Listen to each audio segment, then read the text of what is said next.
Now we have a country that is creating really good stuff cheaply, and they're building customers. Now we get so good at that that we overwhelm our environment. And so the fourth theme is sustainability. Hi, I'm James Taylor, business creativity and innovation keynote speaker, and this is The Creative Life, a show dedicated to you, the creative. If you're looking for motivation, inspiration, and advice while at home, at work, or on your daily commute, then this show is for you.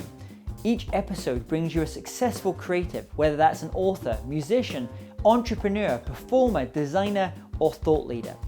They'll share with you their journey, their successes, their failures, their creative process, and much, much more. You'll find show notes for this episode, as well as free training on creativity, over at jamestaylor.me. Enjoy this episode. Hey there, it's James Taylor, and I'm delighted to have on the show today Eric Schultz. Eric Schultz is an author and lifelong entrepreneur. Most recently, he was CEO of Sensitech, a venture-backed global supply chain visibility company sold to United Technologies. He is co-author of Food Foolish, a book about food waste and climate change, and his latest book is called Innovation on Tap, Stories of Entrepreneurship from the Cotton Gin to Broadway's Hamilton. And it's my great pleasure to have Eric with us today. So welcome, Eric. Thank you for having me, James. It's a pleasure to be here. So first of all, I love the premise of this book. How did the idea for the premise of this book come about? Well, most of my career has been spent in entrepreneurial pursuits, but we ended up selling a company in 2006, Sensitech, to Carrier. And I had a chance to really think a little bit more about my writing, what I might want to write. I have a degree, undergrad in history, and I thought this might be an interesting time to pull those two things together, entrepreneurship and history. So I said, why not write a history of entrepreneurship in America?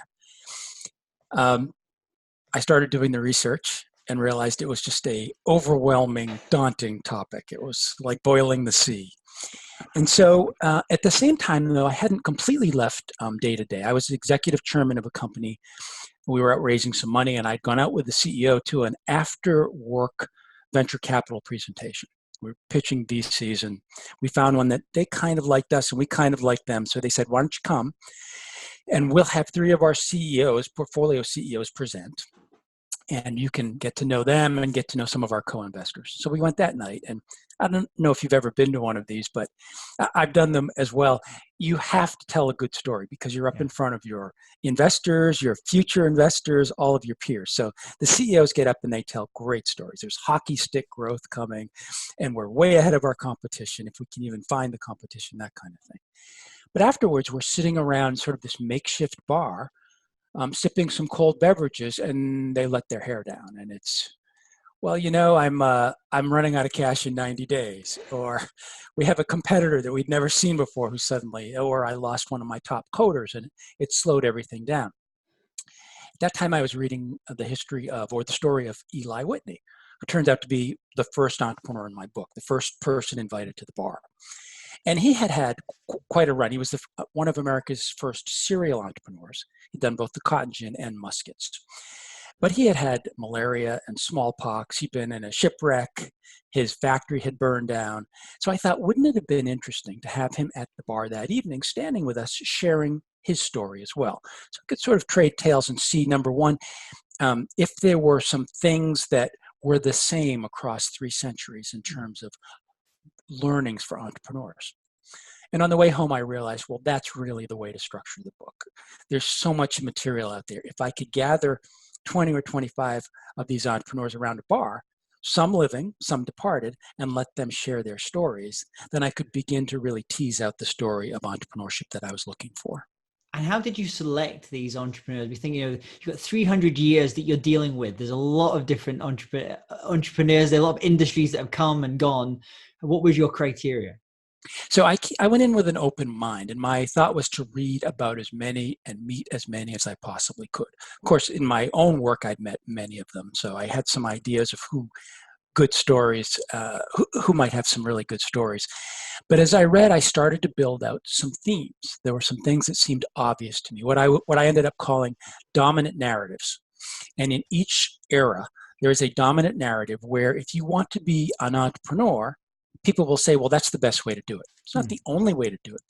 So the Eli Witney dominant theme is mechanization.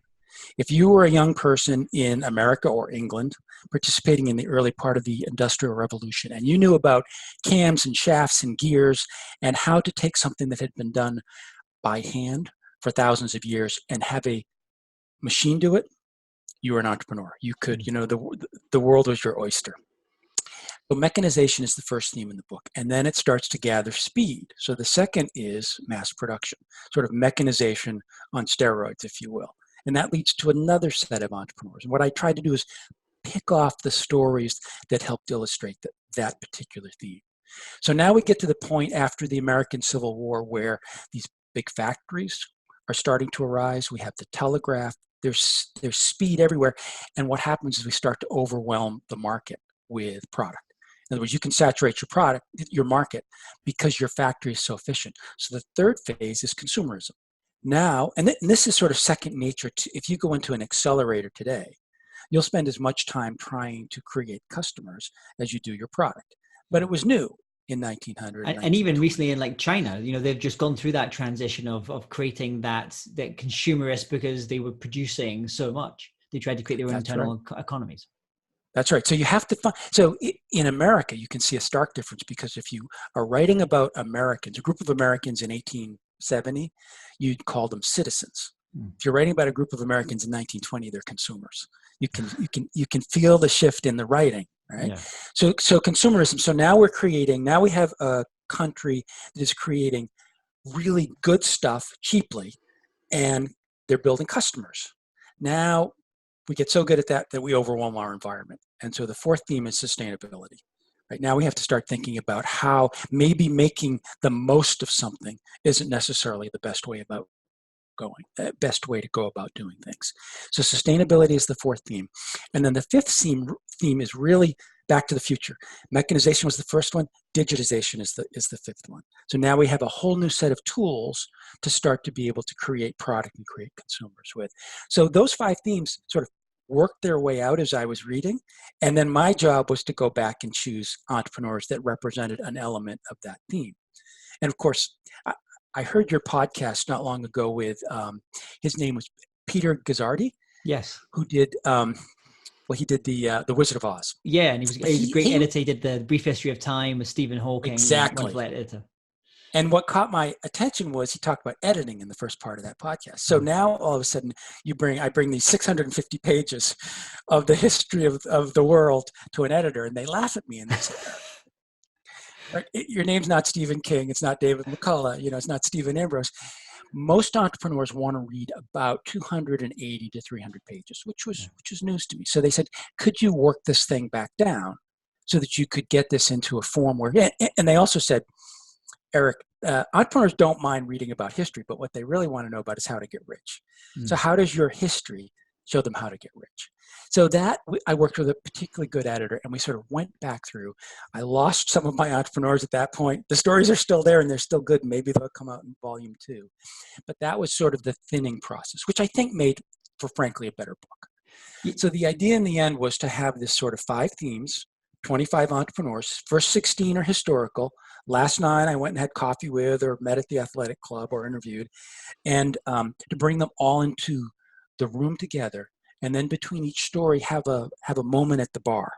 I'm not a fiction writer, but it gave me the opportunity to write a page or two where they could chat with each other, almost like a Greek chorus, where if there was a theme I wanted to pull out, they could pull it out. If they wanted to give each other a hard time, they could do that or tell a joke, and then launch into the next story. So the book is meant to really be read cover to cover, chronologically and thematically, but you can also dip in at any story that you're interested in and read that story. Now, in American politics, there's a test that they always have for prospective presidents. And which of these prospective candidates would we most likely want to go and have a beer with? So of all the entrepreneurs that you looked at, putting aside their entrepreneurial savvy, who is the one like you've written all, you've got a real feel of these different entrepreneurs, both living and dead. Who's the one that you would want to go and have that cold beer with? I think the answer to that is Alfred Sloan, who was born around 1875. That whole generation born in 1875, they inherit the electrical grid, the internal combustion engine. There's no such thing as, airplanes are science fiction when they're born, and all of a sudden there's a huge airline industry, the radio, the TV. That's the Herbert Hoover, the Willis Carrier, the sort of that generation really saw as much change, I think, as we are seeing now. So Alfred Sloan is born in New Jersey, born in New York. He'll carry sort of a New York accent his entire life, which causes people in his staff meetings to kind of laugh when he chimes in. He's an introvert. He will be known as Silent Sloan. So if you are a would-be entrepreneur and you're an introvert, don't worry about it, because some of the most successful entrepreneurs in history happen to have been introverted, like Sloan. Sloan goes to MIT, graduates in 3 years. He has this prodigious work ethic. And he comes out and he convinces his dad to help him buy a company that makes ball bearings, wheel ball bearings. And he's starting to make these ball bearings, and he starts to get these funny requests from folks who want to take wagon wheels and reinsert an axle with ball bearings, right? So what he's seeing is the start of the automobile industry. And pretty soon a lot of his business is in Detroit. So Detroit in 1915, 1920 feels just like Silicon Valley in 2000. It is one of America's great innovation communities, where there's, at one point, there's 272 car companies that have been started. I mean, this is just like the computer industry or the semiconductor industry, and they all converge in Detroit. So you have these ambitious entrepreneurs all sort of looking for the next opportunity, coming together, coming apart, forming companies, forming new companies, putting each other out of business. And into this, Sloan walks. And Sloan starts selling to General Motors, starts selling to Ford, meets all the classic. He's about a generation younger than Henry Ford, but he starts meeting all of the folks who we think of as the giants of the auto industry. And he has a way of creating that I think is interesting to compare with someone like Henry Ford. I think of Henry Ford as, I'm not a classical music scholar, but Bach. Okay, so Bach composed in Baroque. He took everything going on in Germany and France and Italy, harmonics and so forth, and he was the best in the world at it. And that's what he made his career doing, Baroque music. So Ford sets up his factory, and he looks back at interchangeable parts with muskets. He looks back at typewriters. He looks back at sewing machines. He looks at metal stamping in the bicycle business, which is booming in the 1890s. And then one of his managers happens to go out to Chicago and sees a meat packing, a disassembly line, a moving disassembly line. And he pulls all of these strands together and creates the moving assembly line. Right? And he's better at it than anyone else. He takes the Model T from 12 hours down to 90 minutes. And everyone in America, eventually everyone in the world, can have a car because of Henry Ford. So I think of him as Bach, pulling all the strands together and then doing it better than anyone else has ever done it. Now back to our friend Alfred Sloan. So that's, I mean, it's interesting that these two individuals, I mean, how many years did they live between each other? So Henry Sloan, there's about 20 years. Afterwards. So about 20 years. So it's still relatively compact. It's like having someone, the founder of Facebook and the founder of Microsoft. So it's in that kind of range. Elon Musk and Steve Jobs. Yeah. Okay, 55 and I guess 70 or 75, somewhere in there, about a 20-year gap. Right? And how much, as you were researching them, so at this point, we get books coming out all the time saying, the autobiography of this person, autobiography of this time, of this entrepreneur. There's an entrepreneurial culture that exists, and we can study. There's TV shows about them. Back then, I think I was reading something, I think you wrote the other day, about the first time that the word entrepreneur was used in kind of larger context was, I think, Ronald Reagan in the 80s. Like, people were like, what is this word? So exactly. Back then, how were these people? How were they learning from each other? Did they were they mingling? Was the ancient Greeks had the symposiums, the places to go and drink together? What was the equivalent back then? Were these people kind of hanging out together? They were indeed. I mean, it was very similar to what was going on in Silicon Valley.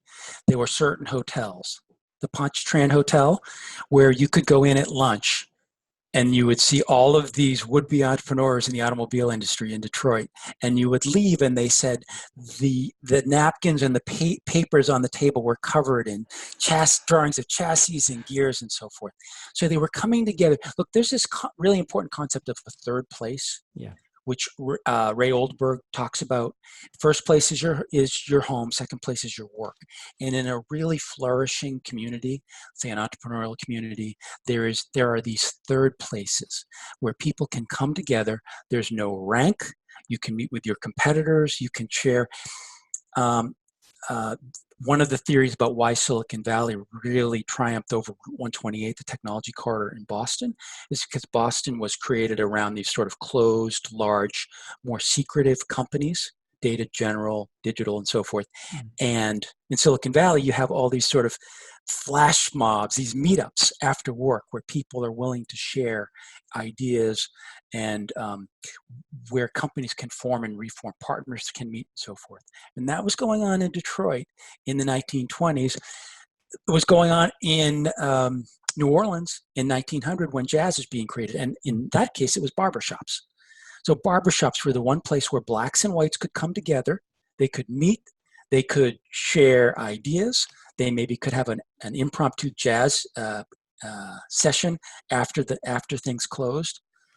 And so these third places are really important. So on that, you mentioning these different entrepreneurs there. You mentioned like Henry Ford, Alfred Sloan, Eli Witney. As you look through all these entrepreneurs, how many of them were like Native American born? You know, when we think today of in terms of patents in America, for example, I can't remember what the number is or company started, but it's very high. It's like 40% are created by people who are not born in America, for example. Right. Of these ones that you focused on, how many of them were born and brought up in America, and how many were either first generation or second generation? Well, what I tried to do is tell the story of innovation in America, not of American innovators. Okay. So, for example, Elizabeth Arden is one of the stories. Her name is Florence Nightingale. She comes out of Canada, right, and comes to New York and makes her way through New York. So what I tried to do is find. I can't give you the exact number, but yeah. I tried to find people who were either some were native. Some were first generation and some were immigrants. And I think that my point was that what you're coming into is this: if America has had a competitive advantage, it has been that it is a culture, it is a nation of entrepreneurs. There is a culture that will sweep you up and give you an opportunity to be entrepreneurial and innovative and creative. So in the same way, for example, like jazz, you mentioned jazz, where that comes from, there's a gospel tradition, came from the South, and you got the blues tradition, then you got the European tradition in terms of the use of harmony and different kind of things there, and it kind of came together, and then jazz, this American art form, kind of came about. But it could have only really come about in America at that point in history. Other versions of it, European jazz came a few years later, but it was very much mimicked on the American style initially. That's right. You have the churches who are swinging. You have ragtime, which isn't jazz, but will be some of the basis for jazz. And all these things come together at a place like New Orleans. So one of the chapters is about Charles Buddy Bolden. Buddy Bolden was considered one of the first people to play jazz. He was a black musician in a segregated world who found his cornet in a barber shop and started playing. He could mix there with all kinds of musicians, get some music lessons, and he was an enormously talented guy. But he was his span of creativity was very short. He had some mental illness, had a drinking problem. At that time, people weren't being taken care of the way we would try to take care of them today. So if you were sick, you were thrown in jail instead of brought to a hospital. So his creative span is less than a decade, and then he's forgotten. And in the 1930s and 1940s, there were a group of historians who go out and they start interviewing the folks who were his contemporaries in New Orleans, and they keep hearing about this Buddy Bolden, the big sound from New Orleans. He could play, mythically loud, the blowingest man since Gabriel. He's called on his tombstone, and his reputation starts to get rejuvenated. And we discover that he is indeed one of the creators of jazz, and it's because he's in an environment, an innovation community where music is in the air.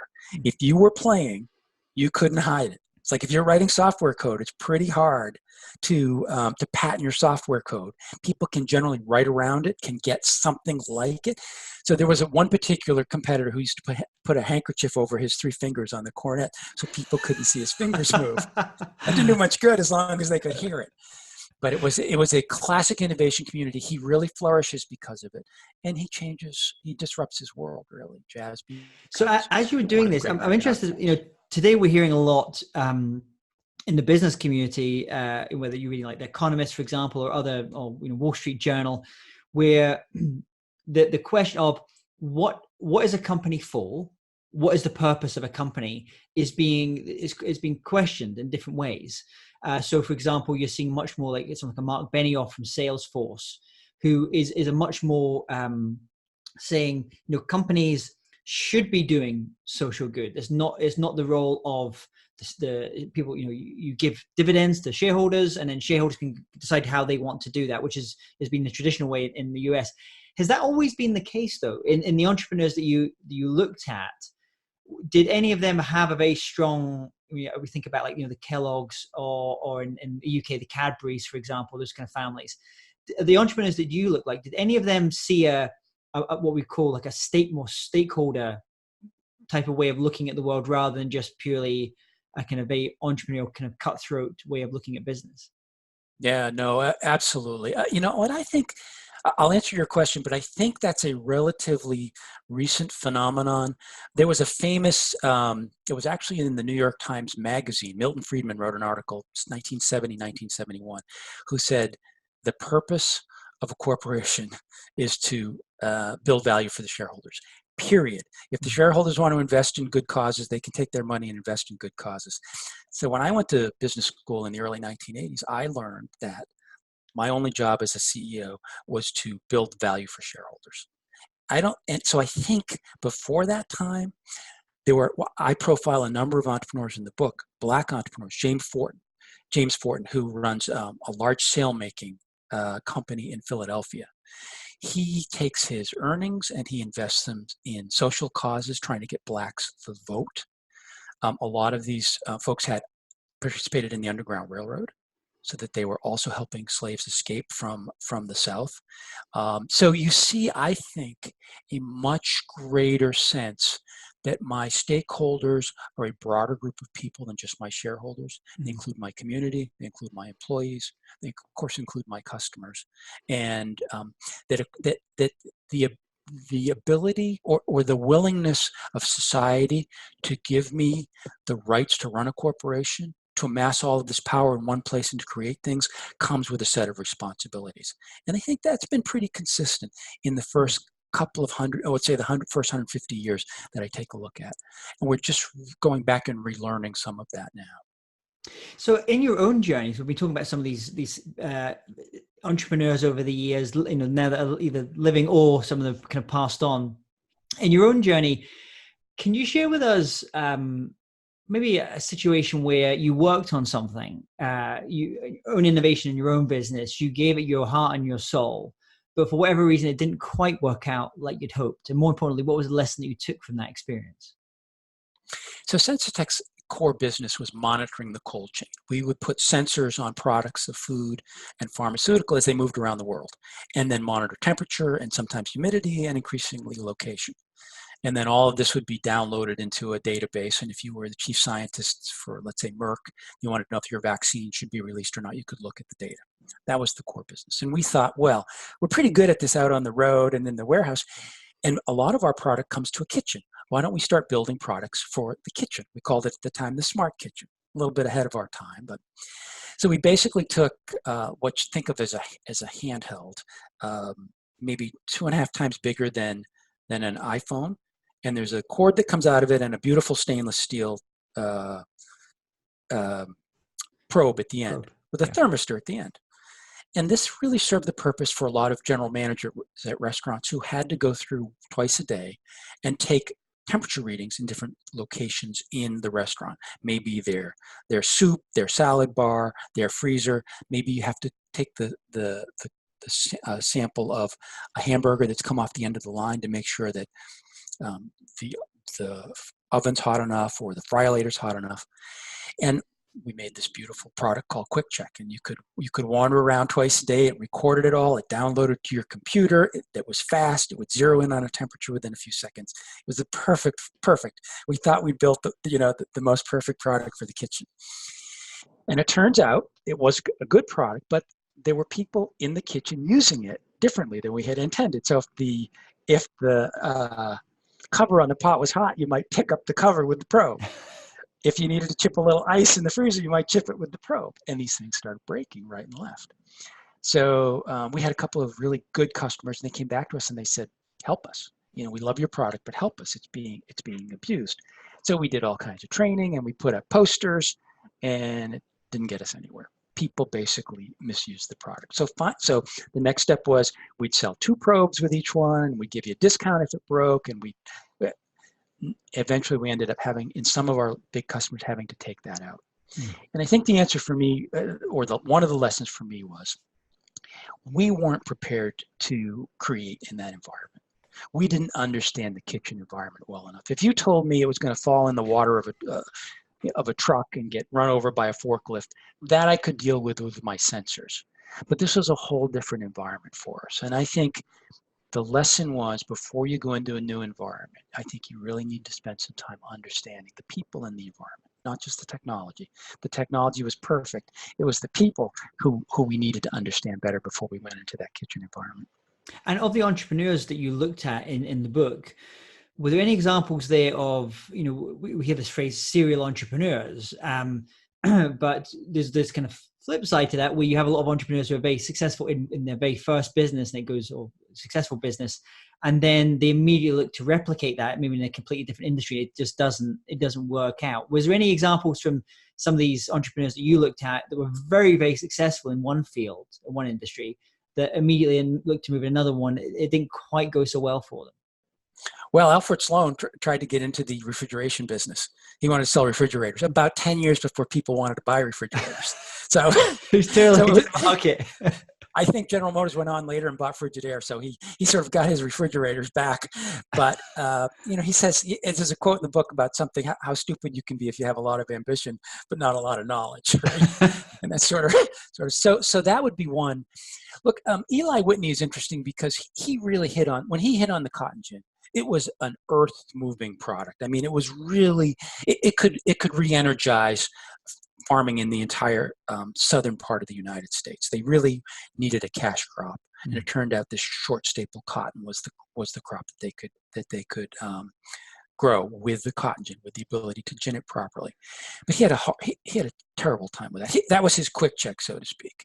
He within, it's the closest thing I saw in any of the reading that I did to a flash of genius.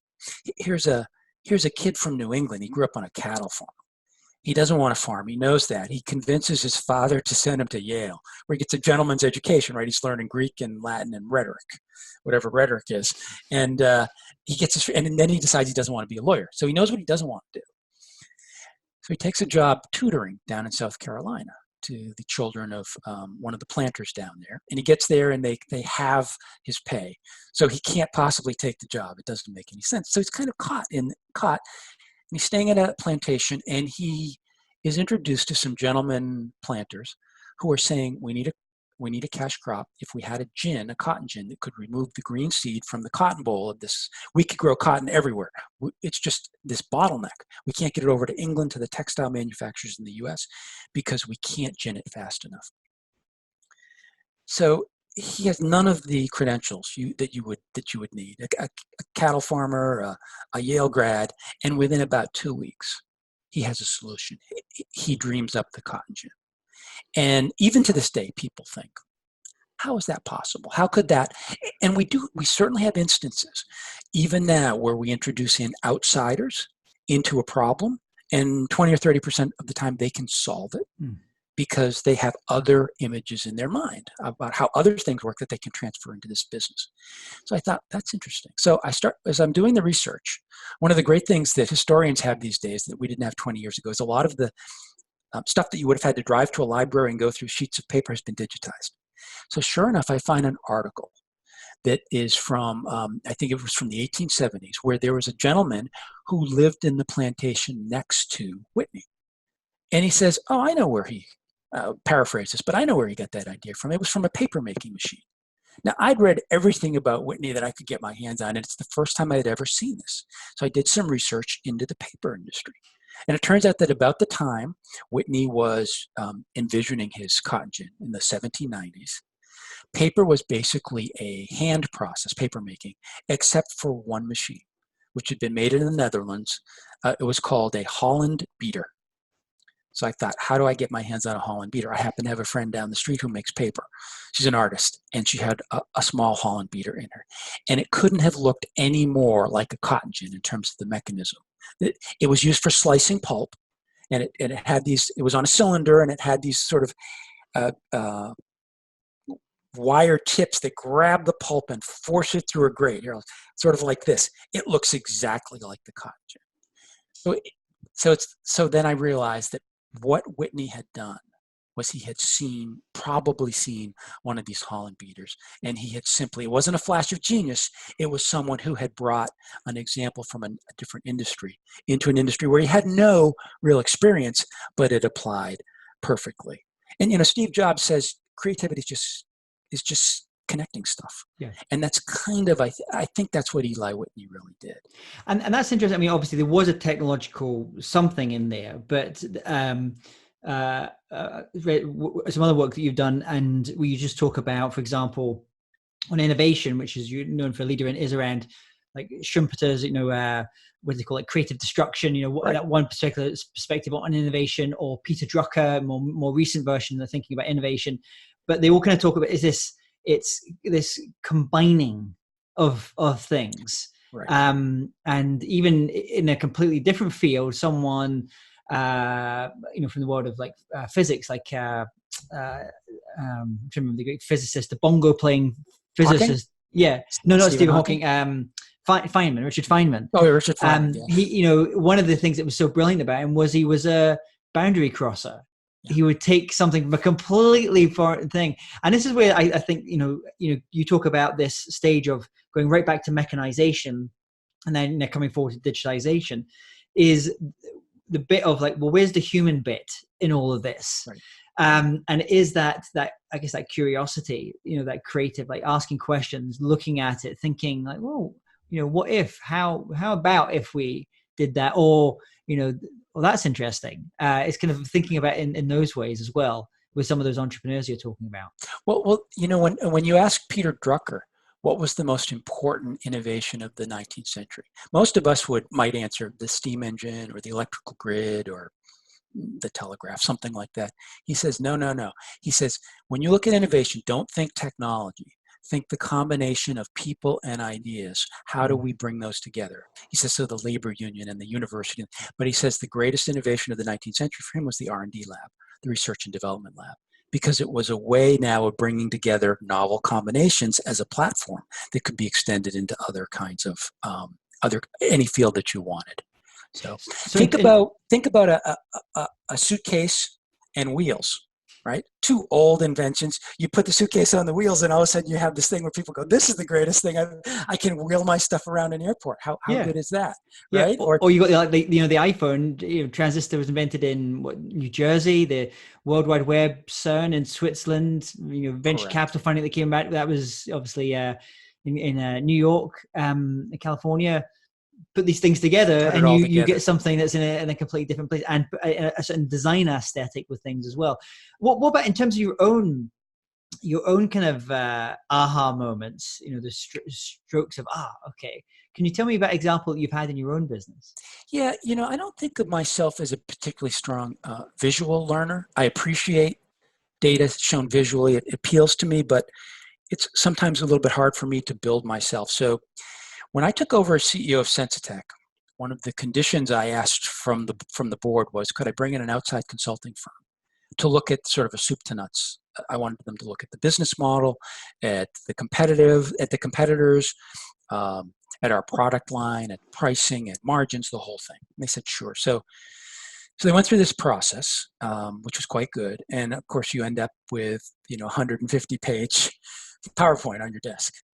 And I'm flipping through this PowerPoint. And I don't know if you've ever played the game Risk, but in Risk, you get these little pieces. I think of them as tanks. And all I could think of was, you have Kamchatka, which happens to be in the middle of the board, and you have all your tanks there, and they're all green, and you look around, and there's every other color tank in every other country, and you're thinking, how am I ever going to take over the world when all I have is this one little stronghold?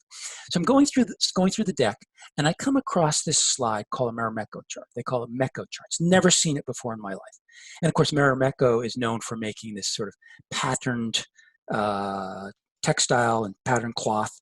If you fly over Kansas, let's say, and you look down at the fields, you'll see kind of a Mekko chart in the way the fields are gridded out. So I get to page 60, and there's this chart. And there's Sensitech in the middle, like little Kamchatka. It's all by itself, and it's surrounded by columns of different competitors, many larger, different technologies. And it looked like we are never going to be able to, what venture capitalists want you to do is grow organically. We are never going to be able to grow organically and take over the world in the way that we've been talking about. So that chart was kind of my aha moment. It was a visual I'd never seen before. It was showing us as sort of an island. And I ended up going back to the board and saying, we need an acquisition strategy to match our organic growth strategy if we're ever going to do well. We need at least products in these two spaces. And they endorsed that, and we went ahead and did a bunch of acquisitions.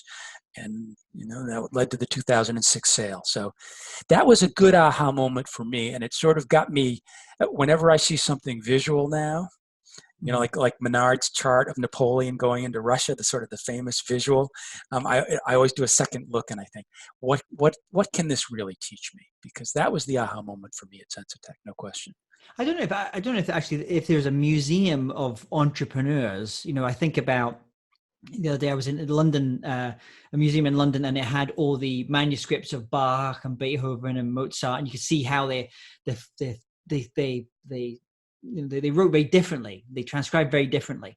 And then the other day I was at the Nobel Prize Museum in Stockholm, and you saw different things owned like by Albert Einstein and a French beret owned by a famous physicist, just to remind him to himself that I'm actually really an artist. I'm maybe a physicist, but I'm really at core, I'm an artist.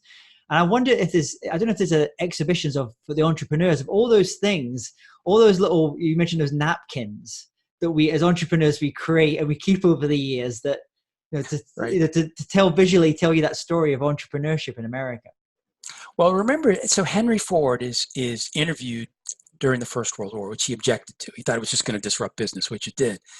And he says as one of the Chicago papers, he says, history is bunk. It's a famous quote. It's been used by schoolboys ever since. History is bunk. Henry Ford goes on to build one of the great American museums. It's called today the Henry Ford. And it has everything from a crowbar he found at Jamestown. He moved the Wright brothers' barn there. He moved Edison's entire, Menlo Park facility there. So he came to the conclusion that, in fact, there were lots of things that tell the story of innovation in America. He sent the Ford dealers out to look at one point, to grab anything you can, and we'll buy it and we'll bring it back here to Detroit. So it's a wonderful museum. It's not the only one, but it's one of the museums that captures sort of the spirit of innovation and entrepreneurship. Well, it's definitely going to have to be on the list now. And as we start to finish up here, I'd love to know, we were kind of talking about tools and how tools are not necessarily, technology is not necessarily needed for innovation, but are there any tools, online tools or apps you find particularly useful for doing the work you do? Yeah, I'm a lover of Toodaloo, which is just a sort of a to-do list app that works on the computer and on your mobile phone, and it just helps me organize and sort my life. So that's a big one for me, Toodaloo. Toodaloo. And then what And about? I'm not an investor in the company, so I just say this freely. And one company you are involved in as an advisor is a great company, music instrument company, Avidas Zildjian, making the best cymbals in the world, originally Turkish and then to America. If you were to recommend one album to our listeners, especially in light of what we've just been talking about, this 300-year history of entrepreneurship, if there's one album you were to recommend, what would that album be? Well, I would say I can't lie, if you looked at my Apple Music, the Eagles would probably be played more than anyone else. But if you want to talk about interesting albums, I think anything by Bill Evans and jazz. He just plays music that nobody else played at the time. He heard things that nobody else heard, and I think that as a group, I would buy his catalog.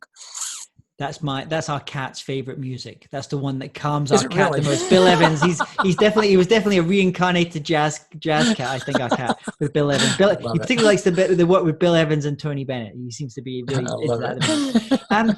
And then what about a book? If you were to recommend one book, not your own book, not the book that's just come out, but a book by another author, it could be about innovation or entrepreneurship or something else. What would that book be? I think that the book that probably changed the way I manage day to day was Stephen Covey's First Things First. Not the 7 Habits, First Things First. And that's the one where he goes through and he arrays your time. He does a little 2x2 matrix. Eisenhower may have actually given him this idea, but there's urgent and not urgent along one axis, and there's important and not important along the other. And he has you map your time for a week, and you end up seeing that it's all in the urgent, not important, and where you want to be is in exactly the opposite. So if you can move your work into the not urgent, important, then you have a chance to reduce the number of fires happening around you, and really you're able to be more productive. And I want you to imagine you woke up tomorrow morning and you're going to have to start from scratch. So you have all the skills, all the knowledge you've acquired over the years, but no one knows you and you know no one. What would you do? How would you restart things? So do I get an omelet and some coffee first? You can absolutely start with whatever you'd like for breakfast before you go into the day. I think that there are 3 issues that are most intriguing to me right now. One is artificial intelligence. Where is it going? How fast is it going? Can we keep it in a box, or will it escape the box?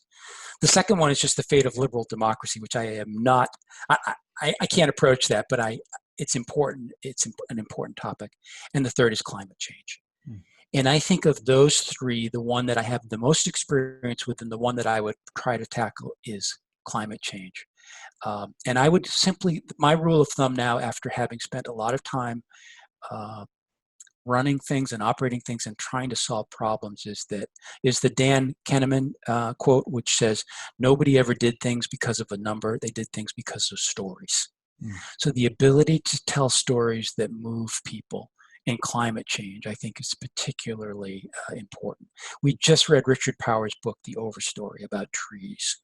And they're stories that just stick with you more than the latest graph of where CO2 is going in the environment. That's important. I think data is critical, and making data-driven decisions is important.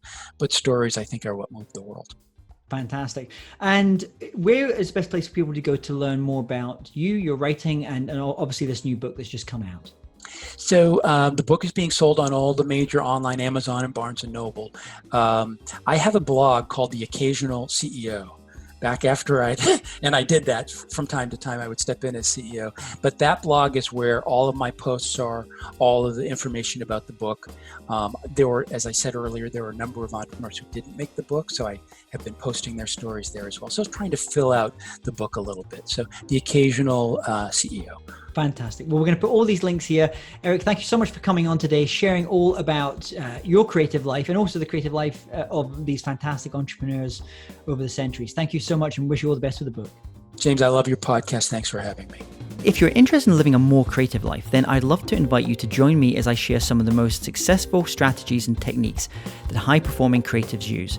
I put them all together in a free downloadable ebook that you can get by going to jamestaylor.me. That's jamestaylor.me to get your free downloadable ebook on creativity.